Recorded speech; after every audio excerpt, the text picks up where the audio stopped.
King of Gods. By Fast Food Restaurant, Kabanata 377. Pure Moon Spiritual Sect. Sa tabi ng puno, nataranta ang dalaga. Sa isang iglap noon, naramdaman niyang parang nawala ng kaluluwa si Zhao Feng at kaagad na sumunod doon, namuti ang mukha nito. Kung itinataas lang nito ang kanyang paningin sa kalangitan, ang paggasta ng enerhiya ay hindi masyadong nakakatakot, ngunit si Zhao Feng ay gumamit din ng mental energy attack. Shua! Hinawakan niya ang itim na lotus at muling iniligpit ang dalawang berdeng tansong bangkay ng aswang. Gamit ang galaw noon ay naalis ang kanyang kamalayan sa kanyang katawan at ang kanyang katawan ay walang pakiramdam. Mas maganda kung may bantay siya sa malapit. Lumingon ang mga mata ni Zhao Feng sa babae. Napasigaw ang dalaga at namuti ang mukha. Baka ito na ang huling sandali niya. Kasabay nito ang pag-iyak niya sa kanyang puso. Kung hindi dahil sa mga reinforcement ng Blackcliff Palace na nagpilit kay Zhao Feng sa ganitong sitwasyon, mamamatay ba siya? Siyempre, hindi niya alam na ang mga kasama niya sa Blackcliff Palace ay nabigla. Sabihin mo sa iyong mga kasama sa sekta na kung patuloy silang sumunod sa akin, papatayin ko kayong lahat anuman ang mangyari at sa lahat ng paraan na posible. Isang malamig na boses na puno ng layuning pagpatay ang narinig sa isipan ng dalaga. Bago pa siya makapag-react, may naiwan na after-image. Shua! Lumipad si Zhao Feng sa masalimuot na kagubatan at itinago ang kanyang aura gamit ang isang lihim na pamamaraan mula sa Mystic Flower Treasured Bible. Hanggat hindi lalabas ang Dark Light Ghost Eye o mga katulad na kasanayan, hindi madaling masusubaybayan si Zhao Feng. Higit pa rito, gagawa siya ng Yin Shadow Doppelganger sa mga regular na pagitan at gagawin itong maglakbay sa ibang direksyon gamit ang kanyang aura. Dapat may range ang Ghost Lantern na iyan. Kung malayo ako sa kanila, halimbawa 500 o kahit 1,000 milya, mararamdaman kaya ako nito. Binilisan ni Zhao Feng ang kanyang lakad. Sa paligid ng oras na kinuha upang gumawa ng tsaa mamaya. Dumating ang Blackcliff Palace sa puno kung saan orihinal na nagtatago si Zhao Feng. Nakaupo sa lupa ang dalaga at nagpapagaling. Nang makita niyang dumating si Chigwei at ang kumpanya, ipinakita niya ang kagalakan. Senior Brother Chigwei, nakuha mo ba o napatay mo ang brat na iyon? Agad siyang nagsisi pagkatapos sabihin ito. Seryoso ang mga ekspresyon ni Chigwei at ng kumpanya at nang marinig ito, naging pangit ang kanilang mga ekspresyon. Pagkatapos, ikinwento ng batang babae ang proseso ng pagkatalo ng grupong Wicked Teeth at kung paano ninakaw ni Zhao Feng ang kanyang itim na lotus at mga bangkay ng aswang pati na rin ang banta na kanyang iniwan. Nang marinig ito ng mga tao mula sa Blackcliff Palace, ang kanilang mga mukha ay naging mas madilim ngunit naging mas maingat sa pagpapakita ng mga kakayahan ni Zhao Feng. Anong klaseng ay bloodline ito? 2 sulyap lang para patayin ang 2 junior brothers. At ang huling mata na iyon ay naglakbay pa ng 100 hanggang 200 milya at sinira ang aking Dark Light Ghost Eye. Habang mas alam ni Chigwei, mas nabigla siya. Ang target ay isang panlabas na henyo lamang sa mga unang yugto ng True Mystic rank na walang alam. Mula nang masira ang Desolate Continent, ang bawat batik ng alikabok ay naging lugar sa karagatan na parang isla, pinangalan ng island areas. Bawat lugar ng isla ay isang lugar at ang mga katutubo roon ay parang mga pulaka sa ilalim ng balon, sa pag-aakalang nakatira sila sa isang malawak na kontinente. Sino ang nakakaalam kung saang isla nagmula ang brat na iyon? Kung tutuusin, napakalaki ng mundo. Tila, pagkatapos ng pagkawasak ng Desolate Continent, lumalawak pa rin ito. Senior Brother Chigwei, makikinig ba tayo sa mga pananakot ng batang iyon? Walang gana na sabi ng payat na kabataan. Kahit na ang Blackcliff Palace ay bahagyang nasa likod ng 3 sekta, ito ay 2 bituin pa rin at ang masamang pangalan nito ay kilala sa malayo at malawak. Kailan ito umabot sa antas kung saan maaaring bantaan ito ng hindi kilalang kabataan? Saglit na natahimik si Chigwei at ang kanyang mga ekspresyon ay patuloy na nagbabago. Kung sa harapan na laban, siguradong hindi ko kapareha ang batang iyon pero masyadong misteryoso at makapangyarihan ang eye bloodline niya. Bukod sa akin, malamang karamihan sa mga tao dito ay hindi mablock ang isang mata niya. Nagpupumiglas ang mukha ni Chigwei. Matapos matalo sa isang labanan ng mga bloodline ng isang kabataan na ang cultivation ay isang buong ranggo na mas mababa, ang kanyang layunin sa labanan ay nag-apoy. Gayunpaman, kailangan din niyang isaalang-alang ang buong sitwasyon. Si Zhao Feng ay nagtrabaho ng mag-isa at walang pag-aalala at hindi mabilang na mga pamamaraan, samantalang marami siyang kasama sa parehong sekta dito. Ang plano ay subukang makipag-ugnayan kay Senior Brother Mo Yu at pagkatapos ay mas malaki ang tsansa nating mahuli ang brat na iyon. Higit pa rito, kailangan pa rin nating hanapin ang Ruan's Treasured Palace sa Purple Saint Palace na walang partikular na lokasyon. Ginawa ni Chigwei ang kanyang huling desisyon. Nandito sila para sa mga gantimpala at sa mga guho, may mga bagay na nawala sa labas ng mundo. Bukod doon ay may mga taong nakatagpo ng mga kapalaran dito. Ang pinakatanyag ay ang Ruan's Treasured Palace na siyang ubod ng Purple Saint Ruans. Tila, ang Purple Knight Sacred Lord ay nanirahan sa pagtatapos ng kanyang buhay doon at nagtakda ng isang mana doon. Gayunpaman, hindi malaki ang posibilidad na lumitaw ang Ruan's Treasured Palace at mayroon lamang 1% pagkakataon. Shoo! Isang maitim na arrow ng buto ang biglang bumaril sa hangin at naglakbay patungo sa Chigwei at kasama. Ghost Arrow Message. Sinalo ni Chigwei ang Dark Ghost Bone Arrow gamit ang isang kamay. Ang paraan ng komunikasyon na ito ay limitado lamang sa Blackcliff Palace. Sa labas ng mundo, maaari silang maglakbay ng ilang 10,000 milya ngunit sa Purple Saint Ruins, maaari lamang itong pumunta ng 1,000 milya at doble ang distansya sa gabi. Isang kakaibang sulat ang nakakabit sa Ghost Bone Arrow. Si Yeonyo ng Pure Moon Spiritual Sect ay nasa Northeast Mountains at nakatagpo ng ilang kayamanan doon sa isang misteryosong kanyan. Malamang, maraming mga sinaunang kayamanan doon. Naningkit ang mga mata ni Chigwei matapos niyang basahin ang sulat. Oo, Yeonyo. Si Yeonyo ay isa sa 10 True Lords at ang kanyang lakas ay tiyak na nireranggo sa top 3 at pangalawa sa Pure Moon Spiritual Sect. Binanggit ng mga tao ng Blackcliff Palace ang pangalang ito ng may takot at pag-iingat. Ang Purple Saint Ruins ay hawak ng 3 2-star sects at kabilang sa kanila ang Pure Moon Spiritual Sect ay 2.5 bituin at mas malakas kaysa sa Blackcliff Palace. Isang kabuuang 5 True Lord ranks ang pumasok mula sa Pure Moon Spiritual Sect. Ang Moon Demon Palace ay may 3 True Lord ranks na pumasok. Kung tutuusin, minsan din silang 2.5 bituin na sekta. Ang 10 True Lords ay nahati sa 3 sekta at ang 10 1-star elite clans ay walang True Lord ranks. Sa pinakamaganda, sila ay nasa quasi True Lord rank level. Mula dito makikita ng isang tao na ang isang dagdag na bituin ay isang malaking pagkakaiba. Ito ay maipapakita hindi lamang ng lakas ng isang buong puwersa, kundi pati na rin ng kanilang mga alagad. Itong si Yeonyo ay gustong magtrabaho ng mag-isa. Kung magtipon ang lahat mula sa Blackcliff Palace, maaari natin siyang tambangan at kung hindi iyon gagana, maaari tayong makipagtulungan sa Moon Demon Palace. Ngumisi si Chigwei. Sa mga tuntunin ng one-on-one combat, hindi siya ang kalaban ni Yeonyo dahil ang huli ay umabot na sa huling yugto ng True Lord rank at nagmula sa isang 2.5-star sect. Talagang top tier ang kanyang talento at bloodline sa 3 sekta. Gayunpaman, sa Purple Saint Ruins, hindi ang lakas ng isang tao lamang ang makapagpapasya sa lahat. Kailangan ng isa na makapagtrabaho ng sama-sama sa iba at magkaroon ng mga plano. So. Pinangunahan ni Chigwei ang mga tao mula sa Blackcliff Palace patungo sa Three Ridge Mountains. Makalipas ang 1 oras. Pagdating ni Chigwei at ng kumpanya, may naghihintay na mga tao mula sa Blackcliff Palace dito.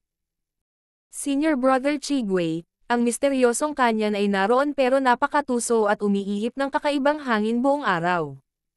Kapag nataman ito, kahit na ang normal na True Mystic ranks ay mawawalan ng isang layer ng balat kung hindi sila mamamatay. Sabi ng isang alagad ng Blackcliff Palace. Sa totoo lang, nang malapit na sila sa mahiwagang kanyan, naramdaman nila ang patuloy na pag-ihip ng kakaibang hangin. Sa mata, nakikita nila ang isang bug zone ng hangin na tumatawid sa misteryosong kanyan sa bawat paghinga ng mag-asawa. Nang matapos ang hangin, naramdaman ng lahat ang siksik na Heaven Earth Yuan Chi at maging ang aura ng mga sinaunang materyales. Talagang may mga bihirang materyales sa kanyan na ito. Nanood ang Blackcliff Palace at mga kalapit na henyo mula sa ibang puwersa. Nang matapos ang hangin, nakita ng lahat ang isang diyosa na berde sa kailaliman ng kanyan. Ang diyosang nakasuot ng berde ay matikas at kasing liwanag ng dahon. Oo, Yanyo. Nagbago ang ekspresyon ng mukha ni Chigwei at ng mga kasama habang pinagmamasdan ang pinili sa langit. Mayroong 12 ng mga henyo dito ngunit si Yanyo lamang ang nakakapasok sa kailaliman ng kanyan at mula sa kanyang ngiti, masasabi ng isa na nakakuha siya ng ilang magagandang bagay.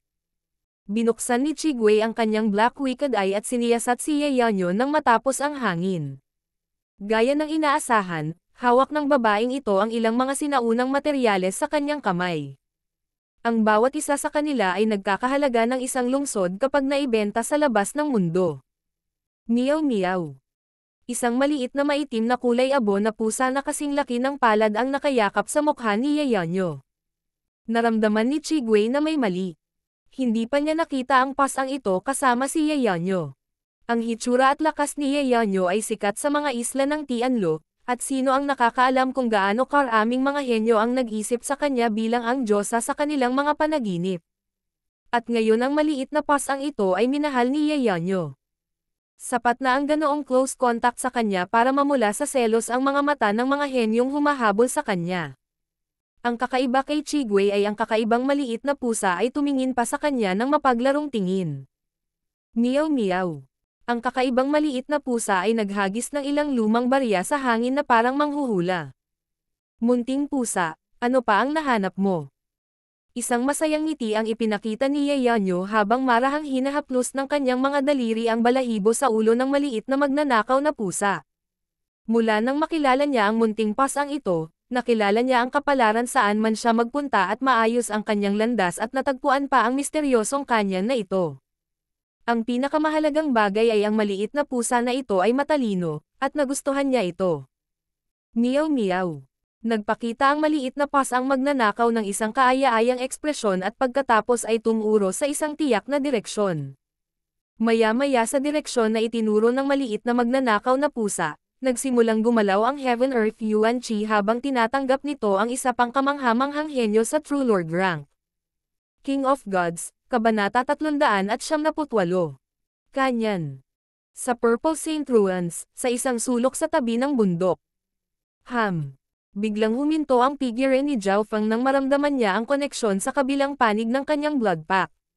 Kung ito ay nasa labas ng mundo ang koneksyon ng kasunduan sa dugo na ito ay magiging napakalakas at kung mas mataas ang kanilang paglilinang ay mas malakas ang kanilang mga pandama. Gayunpaman, sa Purple Saint Ruins ang bawat uri ng sensing ay pinaghihigpitan at ang God Spiritual Eye ni Zhao Feng ay hindi man lang maiiwasan. Pagkatapos ng lahat, ang may-ari ng mga guho na ito ay nakarating sa Mystic Light Realm noong siya ay nabubuhay pa at isang hakbang na lang ang layo mula sa pag-abot sa Heavenly Divine Realm. Ang kabilang panig ng kasunduan sa dugo ay malinaw na ang maliit na pasang magnanakaw. Matapos makapasok sa Purple Saint Ruins, nagkahiwa-hiwalay sina Zhao Feng, Zhao Yufei at ang maliit na pasang magnanakaw. Sa puntong ito, nakakaramdam lang si Zhao Feng ng malabong direksyon. Makikipagkita muna ako sa maliit na pasang magnanakaw. Dahil sa pakiramdam na ito, nagpasya si Zhao Feng na baguhin ang kanyang plano. Ayon sa orihinal na plano na pagpasyahan niyang pakainin ang iba pang mga produkto ng multo sa itim na lotus upang madagdagan ang berdeng tansong mga bangkay ng aswang. Kasabay nito ang kanyang mental energy level ay umabot na sa True Lord rank at sa tulong ng buto ng kidlat at Water Heart Pulse ay napakatatag ng kanyang pundasyon at bumuti sa mga unang yugto ng True Mystic rank. Dahil sa katotohanan na ang kanyang mental energy level ay umabot na sa True Lord rank at maaaring ipatawag ang Heaven Earth Yuan Chi, ang kanyang cultivation speed ay ilang beses nang mas mabilis ngayon. Dagdag pa sa katotohanan na ang Heaven Earth Yuan Chi dito ay ilang beses na mas siksik kaysa sa Azure Flower Continent na si Zhao Feng ay nagkaroon ng 50% pagkakataon na maabot ang mga huling yugto ng True Mystic rank na may 5 o 6 na araw na pag-iisa. Ngunit ngayon ay nagbago ang plano ni Zhao Feng. Matapos ipasok ang pamana na ito na nangyari minsan sa bawat 10 taon ay hindi na makapag-aksaya ng oras si Zhao Feng. Ngayong naramdaman niya na ang maliit na pasang magnanakaw na si Zhao Feng ay magkakaroon ng isa pang katulong. Makalipas ang 1 oras, Si Zhao Feng ay pumapasok sa isang malaki ngunit mapanganib na bundok. Ang mga uri ng lumilipad na ibon at hayop ay lumitaw ng wala saan. Sa puntong ito ay nagiging mas malakas ang koneksyon sa maliit na pasaang magnanakaw. Napakalapit na ngayon. Si Zhao Feng ay maingat na naglock sa kanya na daan hanggang 200 milya palabas. Sa paligid ay may ilang dose-dosenang mga henyo ngunit hindi sila nang ahas na pumasok ng madali. Ang mahiwagang kanyan ay napuno ng kakaibang hangin na maaaring magputol-putol ng true human ranks at karamihan sa true mystic ranks ay nahihirapan din. Boom! Plop! Isang mag-asawang true mystic rank henyo ang gamulong palabas ng kanyan, naging magulo. Dalawa sa huling yugto na true mystic rank henyo ang nasugatan at tumagas ang dugo mula sa kanilang mga bibig. Sa mga tuntunin ng lakas ay kapantay sila ng napakahusay na kamanghamanghang henyo mula sa Sacred True Dragon Gathering. Napakalakas ng kakaibang hangin na ito. Kung wala ang paglilinang ng True Lord rank magiging mahirap protektahan ang sarili. Kahit na ang isang True Lord rank ay sumalubong sa pinakamalakas na hangin ay magugulo sila. Lihim na nagulat si Zhao Feng. Kung ang mahiwagang kanya na ito ay napakadelikado ngunit ang mga henyong ito ay ayaw umalis, nangangahulugan ito na ang kapalaran sa loob ay medyo maayos. Sa gitna ng grupo, nakita ni Zhao Feng si Chigwei at ang iba pa mula sa Blackcliff Palace. Bukod sa kanila ay mayroon ding isa pang puwersa na pinamumunuan ng isang kabataang nakasuot ng dugo sa mga unang yugto ng True Lord rank. Ang binata na nakasuot ng dugo ay may marka ng Blood Moon sa kanyang noo at nagbigay ng aura na uhaw sa dugo. Naisip ni Zhao Feng ang Blood Corpse Protector at Scarlet Moon Demonic Religion mula sa aura na ito. Kung tama siya, dapat na mula sa 2 star na sekta ang Moon Demon Palace na ito ang kabataang nakasuot ng dugo at higit sa 10 beses na mas malakas kaysa sa Scarlet Moon Demonic Religion. Nang dumating si Zhao Feng, sinubukan ng Blackcliff Palace at Moon Demon Palace na pumasok sa misteryosong kanyan ngunit nauwi sa pagkabigo. May ilan ding malapit na 1-star clan sa paligid na nagtangkang pumasok ngunit nag-iwan ng mga bangkay na wala na sa anyo ng tao. Siyempre, pagkatapos magbayad ng presyo, nakakita ng ilang pattern ang Blackcliff Palace at Moon Demon Palace. Ang kakaibang hangin dito ay nagbabago sa isang tiyak na pattern. Kahit na ang true human ranks ay maaaring maging ligtas sa mga lugar ng pinakamahinang hangin at ang pinakamalakas na hangin ay maaaring pumatay sa true lord ranks. Kung bubuo tayo ng isang grupo, pagkatapos ay gawin ang pinakamahusay na ruta na maaari nating bawasan ang rate ng pinsala at kamatayan. Hanggat dumaan tayo sa lugar na ito at pumasok sa core ng kanyan, maraming kayamanan doon at tiyak na hindi magkakaroon ng kakaibang hangin na ito. Nagsimulang mag-interact ang 2 True Lords ng Blackcliff Palace at Moon Demon Palace. Sa pamamagitan lamang ng pagkuha ng mas maraming tao, magagawa nilang makolekta ang lahat ng mga mapagkukunan. Habang pinag-uusapan ni Chigwei at ng mga kabataang nakasuot ng dugo ang tungkol sa God's Spiritual Eye ni Zhao Feng ay nakita din ang pagbabago sa kakaibang hangin. Kapag umihip ang kakaibang hangin, maaaring kopyahin ni Zhao Feng ang mga lugar kung saan napunta ang pinakamalakas at pinakamahinang bahagi nito. Pagkatapos ng 10 beses ng pagkopya kay Zhao Feng, nakakita ng pattern. Sa susunod na ilang beses ginamit ni Zhao Feng ang pattern at hinulaan kung aling mga lugar ang magkakaroon ng kung anong lakas ng hangin at kung anong mga pagbabago ang naroon. Sa sandaling nahawakan ng isa ang pattern, ang banta ng hangin ay bumaba ng hindi bababa sa 70%. Sa lahat ng mga henyong naruroon, malamang na si Zhao Feng lang ang may kakayahang mahanap ang pattern na ito sa pamamagitan ng pagtuklas. Pagkatapos ng lahat, ang radius ng kanyan ay halos 100 milya at maihahambing sa isang normal na lungsod. Kung ito ay ibang tao, aabutin sila ng mga araw upang masuri ang lugar at pagkatapos ay kailangan pa nilang hanapin ang pattern. Parehong nagbayad ang Blackcliff Palace at Moon Demon Palace at nakakita ng hindi kumpletong pattern dahil sa swerte. Tara na, sa pagkakataong ito, pinangunahan ni Chigwei ang isang grupo ng 10 elite sa isang ruta patungo sa mahiwagang kanyan. Ang Moon Demon Palace ay dumaan sa ibang ruta. Ang parehong mga grupong ito ay papunta malapit sa pader ng bundok at kahit na ang pangkalahatang lakas ng hangin ay bumababa, hindi ito ang pinakamahusay na landas. Pinagmasdan sila ni Zhao Feng gamit ang kanyang mga mata pagkatapos ay naging isang Azure Streak ng kidlat na sumara sa mahiwagang kanyan. Hindi pa nakita ng God Spiritual Eye ni Zhao Feng ang maliit na pass ang magnanakaw noon na nangangahulugan na malamang na pumasok ito sa kaibuturan ng kanyan. Shoo! Humihip ang hangin ng kidlat at dumaan si Zhao Feng sa mahiwagang kanyan. Saang angkan galing ang taong iyon? Parang isang tao lang. Masyadong mabilis ang bilis nito, baka hayop. Sa pasukan ng kanyan ay naroon pa rin ang ilang mga henyo ng mas maliliit na puwersa. Bagaman sila ay mas maliit na puwersa na ikinumpara lamang sa 32 star na sekta. Sa likod nila ay mga puwersa na nasa buong antas ng Scarlet Moon Demonic Religion. Hindi binilisan ni Zhao Feng ang pagpasok sa kanyan. Kung minsan, mananatili siya sa parehong lugar ng ilang sandali, habang sa ibang pagkakataon ay outrage siya. Ngunit walang pag-aalinlangan, haharapin niya ang pinakamahinang hangin sa bawat pagkakataon at madali itong maharangan ng kanyang three-flowered treasured lotus. Isinasantabi si Zhao Feng, maging ang depensa ni Shi Chengtian ay masisira ng mas malakas na hangin. Sa makatuwid, ang bilis ng pag-usad ni Zhao Feng ay mas mabagal kaysa sa Black Cliff Palace at Moon Demon Palaces. Gayunpaman, ito rin ang intensyon ni Zhao Feng. Ang Black Cliff Palace at Moon Demon Palace ay hindi nag-iisa at ang lakas ng dalawang True Lords ay higit pa sa kanya. Sa wakas, sa loob ng 2 oras na pag-iwas ay pumasok si Zhao Feng sa kailaliman ng kanyan sa pamamagitan ng paglalakad sa mga lugar na may pinakamahinang hangin. Ang kakaiba ay noong dumaan siya sa lugar na bato ay nawala ang kakaibang hangin. Ang kalaliman ng kanyan ay napuno ng isang makakapal na Heaven-Earth Yuan Qi na 10 beses na mas mahusay kaysa sa iba pang mga lugar ng Purple Saint Ruins. Naramdaman ni Zhao Feng ang isang sinaunang aura na dumaan at parang pumasok siya sa mga kagubatan noong sinaunang panahon. May mga kakaibang bulaklak at kagubatan dito na kakaiba sa labas ng mundo.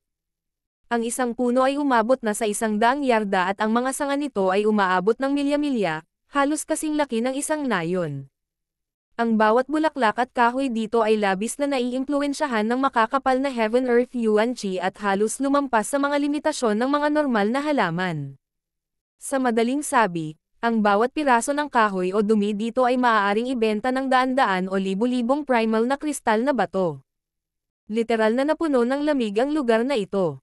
Kung linangin ko dito ang Heaven-Earth Yuan Qi ay halos 100 beses na mas malakas kaysa sa Azure Flower Continent. Mahirap isipin kung gaano karaming mga kayamanan ang naririto. Natigilan si Zhao Feng. Sa oras na ito ang tunog ng labanan at dagandong ng mga hayop ay nagmula sa kailaliman ng kagubatan. Halatang may nakilala ang ibang mga partido sa mahiwagang kanyan. Mabilis na tumalikod si Zhao Feng sa isang mataas na bato upang suriin ang lugar gamit ang kanyang God Spiritual Eye. Ang kanyang God Spiritual Eye ay nag-scan sa bawat bato, bawat piraso ng kahoy kabilang ang mga bulaklak at sa ilalim ng lupa. Sa unang pag-scan pa lamang ay tuwang-tuwa si Zhao Feng. Ang bilang ng mga kayamanan dito ay hindi maisip. Sa pamamagitan lamang ng pagtingin minsan ay nakahanap si Zhao Feng ng 12 ng kakaibang kayamanan sa unang tingin lamang at ang mga halaga nito ay sapat na upang maging pula ang mga mata ng True Lord rank. Maging ang batong katabi ni Zhao Feng ay naglalaman ng isang bagay na mahalaga. Pang! Binasag ni Zhao Feng ang bato at nagpakita ng bahagyang basang halaman. Sa halaman ay may ilang maliliit na itim na prutas na kasing laki ng hinlalaki at may kakaibang linya ang balat nito. Sa kanyang God Spiritual Eye, nalaman ni Zhao Feng na ang Heaven-Earth Yuan Qi na nilalaman ng mga prutas na ito ay napakalaki at nalampasan ang anumang nakita niya sa Azure Flower Continent. Ano itong itim na maliit na prutas? Naramdaman ni Zhao Feng ang dalisay na pag-akyat ng Heaven-Earth Yuan Qi nang mamitis siya ng mga prutas na ito. Ang awkward ay kahit sa kaalaman niya ay hindi niya alam kung ano iyon. Ito ang Sky Dark Pearl Fruit King na bahagyang kumikiling sa elemento ng yelo at naglalaman ng dalisay at malaking halaga ng Heaven-Earth Yuan Qi. Maaari nitong mabawi kaagad ang True Spirit Qi ng True Spirit Realm at sa kritikal na sandali ay pataasin ang lakas ng pakikipaglaban ng isang tao pabalik sa pinakamataas nito. Bukod pa riyan ang prutas na ito ay nakakapaglinis ng katawan at napakabisa para sa mga nasa ilalim ng True Lord rank.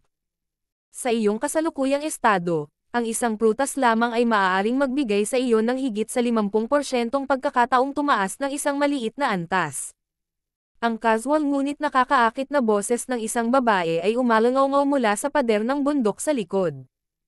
King of Gods, Kabanata 379. Pagkakanulo. Ang prutas na ito ay nakakapaglinis ng katawan at napakabisa para sa mga nasa ilalim ng True Lord rank. Sa iyong kasalukuyang estado, ang isang prutas lamang ay maaaring magbigay sa iyo ng higit sa 50% pagkakataong tumaas ng isang maliit na antas.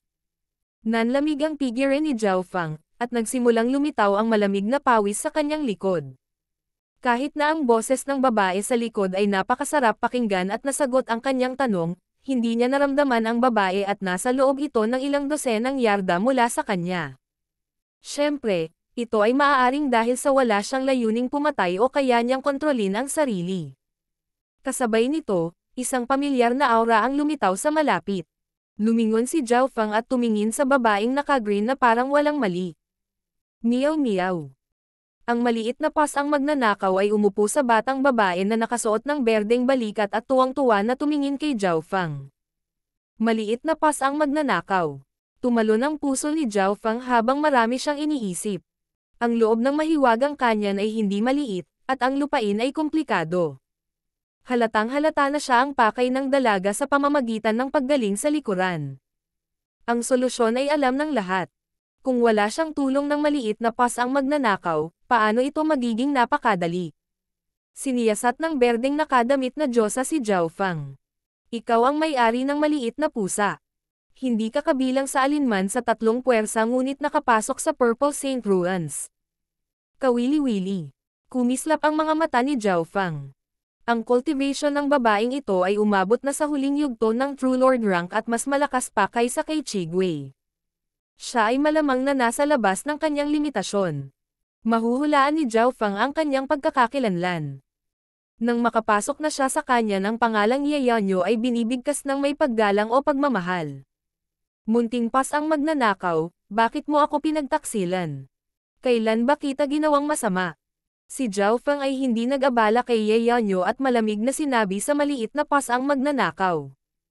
Meow meow. Ang maliit na magnanakaw na pusa ay iwinagayway ang mga paa nito kay Zhao Fang bilang hindi nasisiyahan bago humiga ng tamad sa tabi ng kagandahan. Ngumiti si Yeyanyo. Ang pasang ito ay napakatalino at may sinaunang linya ng dugo. Pinilit mo itong pumirma ng blood pact sa iyo noong ito ay ipinanganak pa lamang at mahina. Paano magiging loyal sa'yo? Huminto si Zhao Fang at inisip kung paano siya tinulungan ni Li Fuluan sa Floating Crest Palace na pumirma ng isang blood pact sa maliit na pas ang magnanakaw. Sa sandaling ito ang maliit na pas ang magnanakaw ay nagdala ng isang malakas na kaaway sa may-ari nito. Kahit paano mo ito tingnan, makikita ito sa puso ng pagkakanulo. E ano ngayon? Ang munting pas ang magnanakaw ang aking espiritual na alagang hayop. Dahil alam mo na may pinirmahan itong blood pact sa akin, gusto mo bang kunin ito ng puwersahan?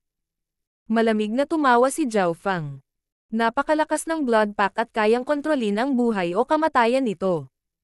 At sa puntong ito kung namatay ang may-ari na si Zhao Fang, ang maliit na pas ang magnanakaw ay masasaktan din. Maliban kung si Zhao Fang ay kusang loob na nilusaw ang kasunduan sa dugo. Hindi maaaring hindi ito malaman ni Yeyanyo, ngunit nang makitang dumating pa rin siya kasama ang maliit na pas ang magnanakaw, dapat ay mayroon siyang mga plano. Hanggat sasabihin mo kung paano ka nakapasok sa Purple Saint Ruins at kusang loob na maluso ang iyong kasunduan sa dugo sa maliit na pas ang magnanakaw, hindi kita guguluhin at sa halip ay irerekomende kita sa Pure Moon Spiritual Sect. Sa iyong talento at paglilinang, ikaw ay magiging isang panloob na disipulo at maaaring magkaroon pa ng pagkakataon na maging isang pangunahing disipulo. Ngumiti si Yeyanyo at sinabi. Ang kanyang boses ay malambot sa mata at ang paggamit ng kapangyarihan upang pilitin siya ay naging pagtulong kay Zhao Fang. Siyempre, para sa karamihan ng mga henyo at Zhao Fang, ang pagpasok sa Pure Moon Spiritual Sect ay isang hakbang. Ang 2.5 star na puwersa ay higit sa 10 beses na mas malakas kaysa sa 10 great clans ng Azure Flower Continent. Ang ilan sa mga subordinate clans ng kahit na ang Pure Moon Spiritual Clan ay nagkaroon pa nga ng lakas ng Scarlet Moon Demonic Religion. Una, ang pagpasok sa Purple Saint Ruins ay isang aksidente na kahit ako ay hindi alam ang mga dahilan, kaya hindi ko masabi sa iyo. Ikalawa, ang munting pas ang magnanakaw ay aking espiritual na alagang hayop. Hindi ko ibibigay kahit kanino. Desididong sinabi ni Zhao Fang. Ito ay lalo na sa pangalawa dahil kapag nasira ang kasunduan sa pagitan niya at ng maliit na pas ang magnanakaw, hindi na mag-aalala si Ye Yanyo sa pakikitungo kay Zhao Fang. Sa kasalukuyan, gustong-gusto ni Ye Yanyo ang maliit na pas ang magnanakaw at kahit na nag-iingat siya sa pag-atake kay Zhao Fang. Meow meow. Ang maliit na pas ang magnanakaw ay gumawa ng ilang aksyon kay Ye Yanyo. Oh. Gusto mong sirain ang kasunduan sa dugo kahit na may panganib ng kamatayan. Relax, ipapagawa ko sa kanya. Hinawakan ni Ye Yanyo ang ulo ng maliit na magnanakaw na pusa at tiniyak. Hindi niya maiwasang mag-sorry dito. Gaano kalupit si Zhao Fang para sa maliit na pas ang magnanakaw na ipagsapalaran ang kamatayan upang sirain ang kasunduan sa dugo. Shoo! Si Zhao Fang ay naging isang kidlat at nag-iwan ng isang after-image. Sa sumunod na sandali ay sumugod siya sa kagubatan at nawala. Takbo. Alam ni Zhao Fang na ang cultivation ni Ye Yanyo ay umabot na sa huling yugto ng True Lord rank at mas malakas kaysa sa Flooding Lake City Lord, malamang sa antas ng Deputy Patriarch ng Iron Blood Religion. Wala siyang pagkakataon sa isang ulo sa pag-aaway. Shua. Nagsimulang kumupas ang figure ni Zhao Fang sa mga puno at lumikha siya ng Yin Shadow Doppelganger na pumunta sa kabilang direksyon upang akitin ang kalaban. Gayunpaman, habang si Zhao Fang ay tumakbo ng 1 o 2 milya, isang diyosa ang tila lumitaw nang wala saan sa harapan niya at ngumiti. Kaya, ito ang lakas ng huling yugto na True Lord rank. Nahulog ang puso ni Zhao Fang.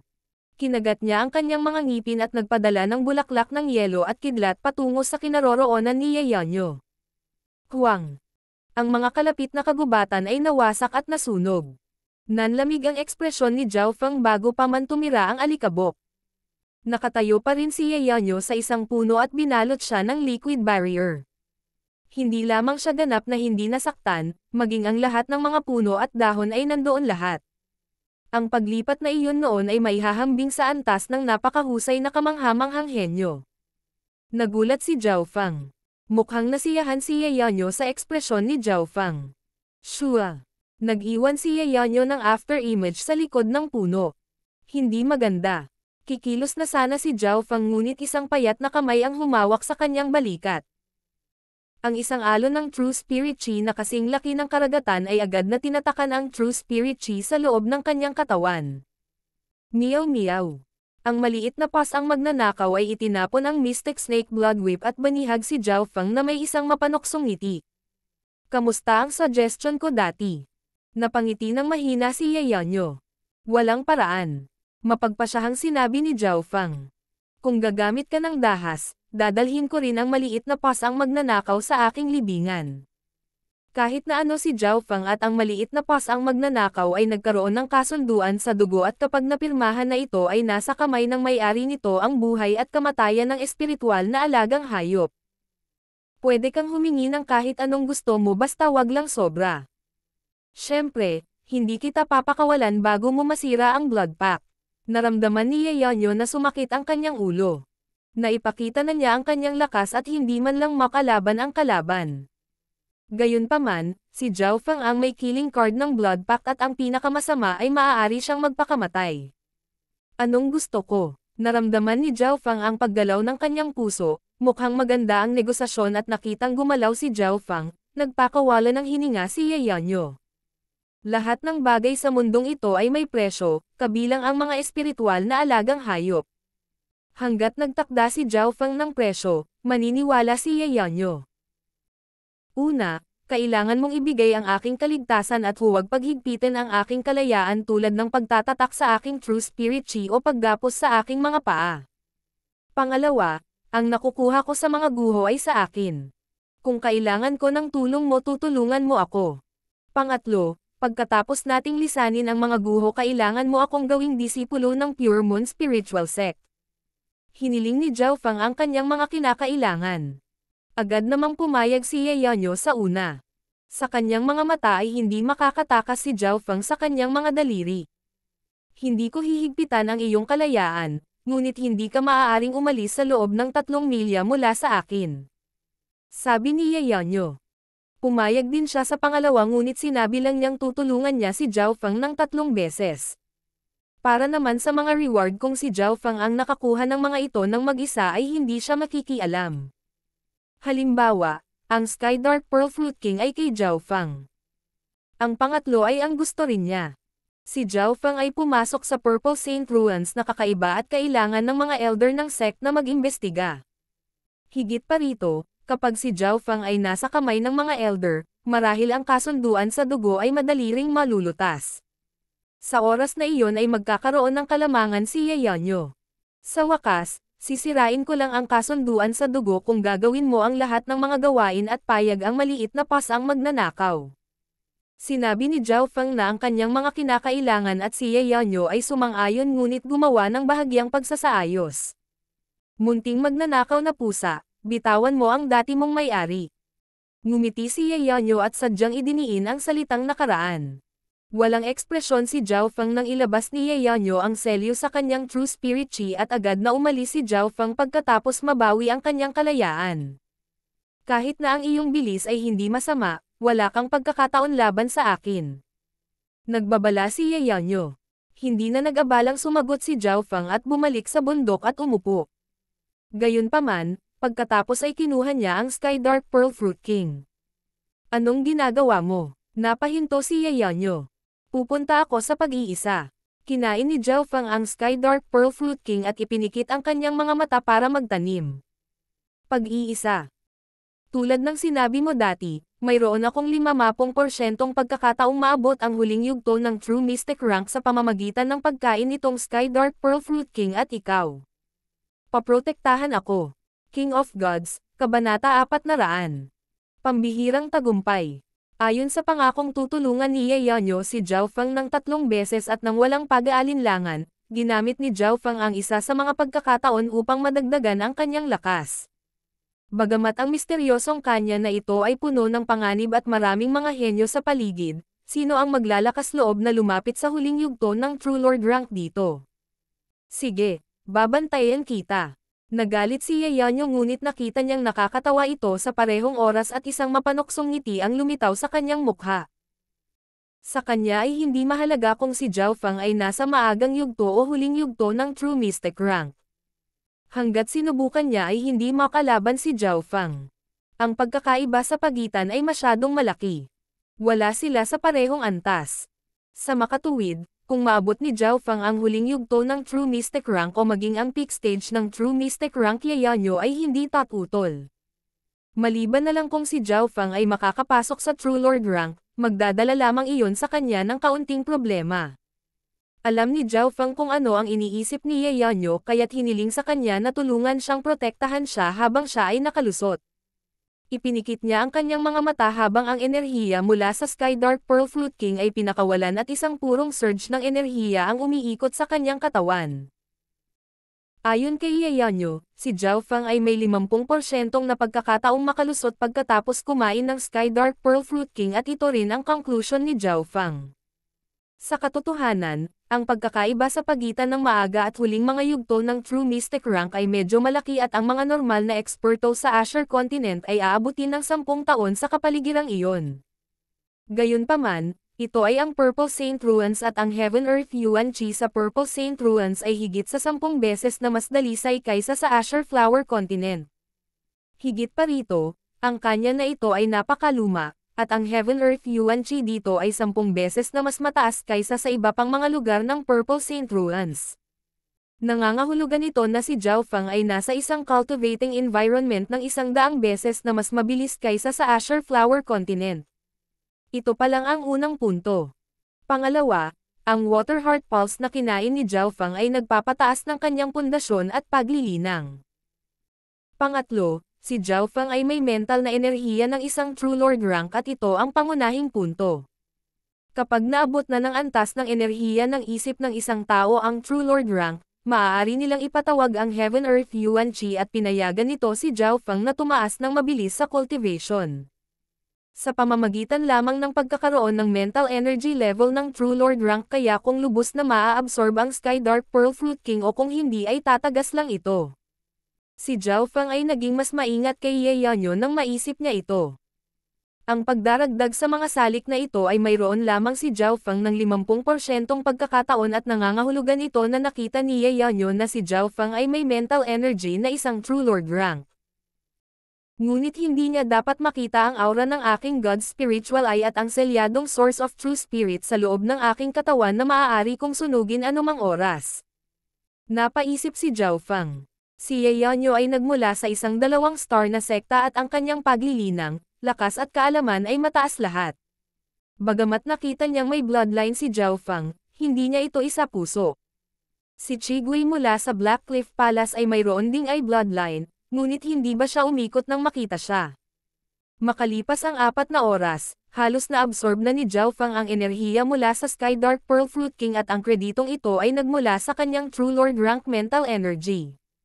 Kung ito ay ibang tao, hindi sila magkakaroon ng anumang pagkakataon ng pag-asa. Pagkatapos noon ay nagsimulang gamitin ni Zhao Feng ang core ng kapangyarihan ng Sky Dark Pearl Fruit King. Sa paglipas ng panahon, tumataas ang aura ni Zhao Feng at nanatiling tapat si Ye Yanyo sa kanyang salita, umiikot lamang sa loob ng 3 milyang radius upang mangalap ng ilang mapagkukunan. May paminsan-minsang henyo na lumalapit ngunit agad ding umatras nang maramdaman nila ang aura ni Ye Yanyo. Ang mga kalapit na hayop ay itinaboy din dito kaya't nagbigay kay Zhao Feng ng ligtas at tahimik na kapaligiran. Sa isang tiyak na sandali sa oras, ang aura ni Zhao Feng ay umabot na sa limitasyon nito. Gamit ang isang ugong naramdaman niya ang daloy ng True Spirit Chi sa kanyang katawan. Kasabay nito ang kanyang katawan ay napuno ng isang malakas na enerhiya. Ang katawan lang niya ay halos may lakas ng True Mystic rank. Pagkatapos ng lahat, ang core ng Sky Dark Pearl Fruit King ay may gamit upang linisin ang katawan at suportado ang Water Heart Pulse. Ang aking katawan at paglilinang ay parehong bumangon. Tumango si Zhao Feng. Binuksan niya ang kanyang God's spiritual eye at nakita si Ye Yanyo at ang maliit na pas ang magnanakaw na kumukuha ng ilang mga pambihirang mineral. May oras pa. Naglaan din ng ilang oras si Zhao Feng sa itim na lotus. Ang itim na lotus ay espasyo kung saan maaari itong mag-imbak ng mga multo at naglalaman ng hangin ng kamatayan. Kabilang sa mga ito ang 2 berdeng bronze ghost corpses ang pinakamalakas at ang kanilang lakas sa pakikipaglaban ay malapit na sa pinakamataas na True Mystic rank. Bukod doon ay may higit sa 100 iba pang mga bangkay, kalansay, at iba pa na mula sa True Human rank hanggang sa huling yugto ng True Mystic rank.